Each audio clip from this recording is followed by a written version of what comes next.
4 yaşındaki uşaqların bütün somatik sinirlərin üzərində miyelinizasiya gedəcəkdir. Hər nə hərəkət etsən eləyə bilirlər.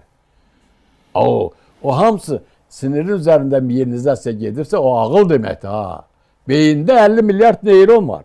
50 milyard neyronun miyelinləşməsi üçün 30 il vaxt lazımdır. 30 yaşından aşağıdasan sən 100% ağlın yoxdur. 100% ağıllı adam deyilsən sən. Yalnız insan 30 yaşında ağıl olur. Nəyə görə? Çünki miyelinizasiya o vaxt qutarır 30 yaşında olun. Hatta Resul Həmzatovun belə bir şeiri var. 20 let, ben o Rusça okumuşam Moy Dagestanda, tercüme edeceğim sana. 20 let, sila если нет, ничего не будет.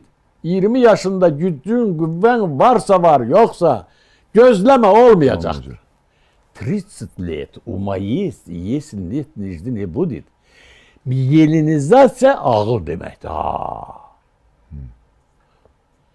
Uşaqlar autizm var, yok çatışmır, o miyelinizasiya yoxdur. Yəni, miyelin qişə impuls gəlir, bax, buğun miyelin qişə yaranır. Sinirinizdə hoppana impuls gedir. Bax, bir saniyədə bir impuls, bax.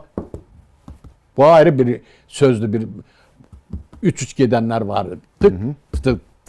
Bunlar ayrı informasiyalardır. Yəni, o sinirin üzərindən impuls axıra qədər gedirsə, o neyinir oğul?